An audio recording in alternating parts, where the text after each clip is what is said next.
بسم اللہ الرحمن الرحیم۔ السلام علیکم ورحمۃ اللہ وبرکاتہ۔ مصر میں ایک بہت ہی خوبصورت اور گھنا جنگل تھا۔ گھنے جنگل کے درمیان سرسبز و شاداب جگہ تھی۔ چند خیمے نصب کیے گئے تھے اور خیموں کے درمیان بھیڑیے کی کھال سے بنائی گئی ایک خوبصورت قالین بچھی ہوئی تھی، اور اس قالین پر دنیا کا عظیم سلطان اور بہادر جنگجو سلطان صلاح الدین ایوبی رحمۃ اللہ علیہ بھی بیٹھا ہوا تھا، جس میں آپ کے ساتھ آپ کے دوست اور کماندار علی بن سفیان بھی موجود تھا۔ سلطان صلاح الدین ایوبی رحمۃ اللہ علیہ نے علی بن سفیان سے کہا، اے علی، مصر کا سلطان بننے کے بعد دشمن آرام سے نہیں بیٹھے گا اور دشمن میری سلطنت کو کمزور کرنے کے لیے ہر حربہ استعمال کرے گا۔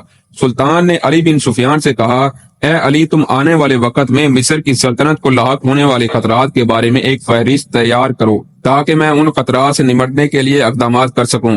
علی بن سفیان جرگے سے چلا گیا اور چند لمحوں کے بعد واپس آیا اور سلطان کے سامنے ایک فہرست یعنی ایک ورق رکھ دیا۔ شاید وہ فہرست دیکھنے میں تو سلطان کے لیے بہت عام تھی، لیکن مشہور کتاب سلطان کے عظیم کارنامے میں لکھا گیا ہے کہ وہ فہرست سلطان صلاح الدین ایوبی رحمۃ اللہ علیہ کی فتوحات کی بڑی بنیاد تھی۔ سلطان نے اپنے سامنے وہ ورقہ رکھا اور اس کو بڑے غور سے پڑھنے لگا۔ اس فہرست میں ان تمام قلعوں کے نام تھے جن میں سلطان کے خلاف بغاوت شروع ہو سکتی تھی۔ اچانک سلطان پڑھتا پڑھتا بڑا پریشان ہو گیا۔ سلطان کے چہرے کے تاثرات دیکھ کر علی بن سفیان آپ کے قریب آیا اور پوچھا، حضور، آخر اس ورق میں آپ نے ایسا کیا دیکھ لیا جس کو دیکھتے ہی آپ کی پریشانی اتنی بڑھ گئی ہے؟ تو سلطان نے ایک لفظ پر ہاتھ رکھا۔ علی بن سفیان نے وہ ورق دیکھا تو وہاں ایک قلعے کا نام لکھا ہوا تھا، اور وہ قلعہ ننگینہ ماریوس تھا۔ سلطان نے کہا کہ مصر کے ارد گرد پہاڑی سلسلوں میں جتنے بھی قلعے ہیں ان تمام قلعوں میں یہ قلعہ خاص ہے۔ اس قلعے کے بارے میں نے اس وقت بھی سن رکھا تھا جب میرے چچا شیر سلطان نور الدین زنگی رحمۃ اللہ علیہ کے پاس کماندار ہوا کرتے تھے۔ علی بن سفیان نے کہا، حضور، اس قلعے کے بارے میں آخر ایسی کیا بات ہے؟ تو سلطان نے کہا کہ میں اس بارے میں زیادہ تو نہیں جانتا، لیکن یہ قلعہ جو بھی فتح کرتا ہے وہ اس قلعے کو اپنے پاس زیادہ دیر تک قبضے میں نہیں رکھ سکتا۔ یہ سن کر علی بن سفیان بڑا حیران ہوا کہ حضور، آخر اس قلعے میں ایسی کیا بات ہے؟ سلطان نے علی بن سفیان کو حکم دیا کہ اپنے چند بہترین جاسوس بھیجو جو اس قلعے میں خفیہ طریقے سے داخل ہو جائیں، اور اس قلعے کی ایک اہم خبر مجھے چاہیے۔ علی بن سفیان نے اپنا کام شروع کر دیا اور چند ہی دنوں میں علی بن سفیان کے ماہر جاسوس خبر لے کر آئے اور علی بن سفیان سیدھا سلطان کے پاس آیا اور کہا، حضور، اس قلعے کے بارے میں جو ہمیں معلومات ملی ہیں وہ بہت ہی خطرناک ہیں۔ سلطان نے کہا، آخر کیا خاص بات ہے؟ علی بن سفیان نے کہا، حضور، اس قلعے کے بارے میں خبر ملی ہے کہ اس قلعے کو جس نے بھی فتح کیا وہ زیادہ دن تک زندہ نہیں رہ سکا۔ جو بھی بادشاہ اس قلعے کو فتح کرتا ہے چند ہی دنوں میں وہ بادشاہ اسی قلعے میں مر جاتا ہے اور اس کی فوج قلعے کو چھوڑ کر بھاگ جاتی ہے۔ حتیٰ کہ اس قلعے کی کئی بار تلاشی لی گئی، تمام سپاہی، تمام محافظ اس بادشاہ کے اپنے ہوتے ہیں، لیکن ان تمام سپاہیوں اور بادشاہ کے ہوتے ہوئے اس قلعے میں ایسی کوئی چیز ہے جو بادشاہوں کے قتل کی وجہ بنتی ہے۔ یہ سن کر سلطان صلاح الدین ایوبی بڑا پریشان ہوا اور کہا، اے علی، دوسرے بادشاہوں کی طرح یہ قلعہ ہمارے لیے بھی بہت خطرناک ثابت ہو سکتا ہے۔ اب میرا اگلا مقصد یہی قلعہ ہوگا۔ ہم اس قلعے کو سب سے پہلے فتح کریں گے اور اس کے پیچھے چھپے راز کو فاش کریں گے، کیونکہ مجھے شک نہیں بلکہ میں پورے وثوق سے کہہ سکتا ہوں کہ اس قلعے کے اندر کوئی ایسا راز چھپا ہوا ہے کہ آج تک کوئی بھی بادشاہ اس راز سے پردہ نہیں اٹھا سکا۔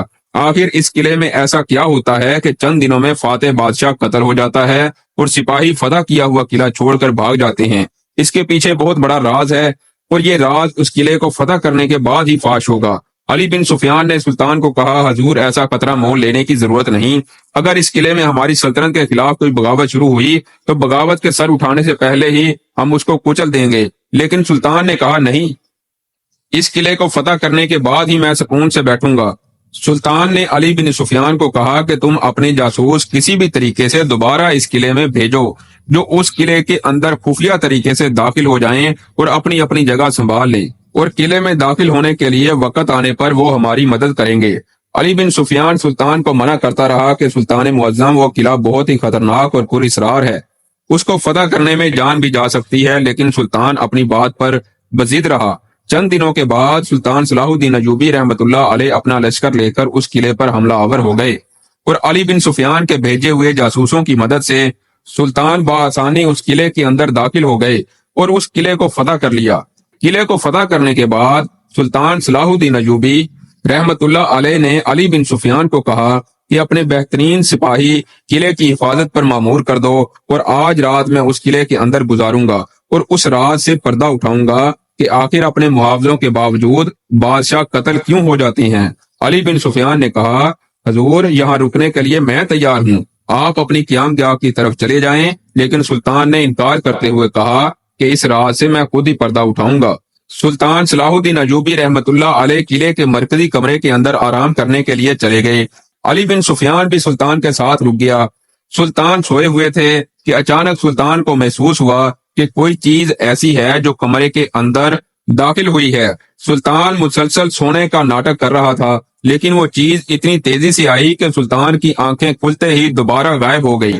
اب سلطان نے دوبارہ سونے کا ناٹک کیا تو چند لمحوں کے بعد دوبارہ کوئی انسان یا کوئی ایسی چیز کمرے کے اندر داخل ہوئی تو سلطان سمجھ گیا تھا کہ اس قلعے کے اندر کوئی ایسی خفیہ جگہ، کوئی ایسی خفیہ سرنگ موجود ہے جس کے اندر بہت بڑے جلاد چھپے ہوئے ہیں جو کتنے ہی بادشاہوں کو قتل کر چکے ہیں۔ سلطان صلاح الدین ایوبی رحمت اللہ علیہ نے بستر کی شکل اس طرح بنا دی کہ جیسے اس میں کوئی سویا ہوا ہو، اور خود بستر کے نیچے چھپ گئے۔ چند ہی لمحوں کے بعد ایک آدمی ایک سرنگ سے نکلا جو اس قلعے کے کمرے کے اندر سے کھودی ہوئی تھی، اور آ کر سلطان کے بستر پر حملہ کر دیا۔ لیکن جیسے ہی اس نے حملہ کیا تو اسے معلوم ہوا کہ اس بستر میں سلطان تو تھا ہی نہیں، تو اس نے اپنے سارے سپاہیوں کو آواز دی۔ اتنے میں بہت سارے سپاہی آ گئے، سلطان بھی بستر کے نیچے سے نکل آیا اور وہاں لڑائی شروع ہو گئی، اور یہ لڑائی کافی دیر تک جاری رہی۔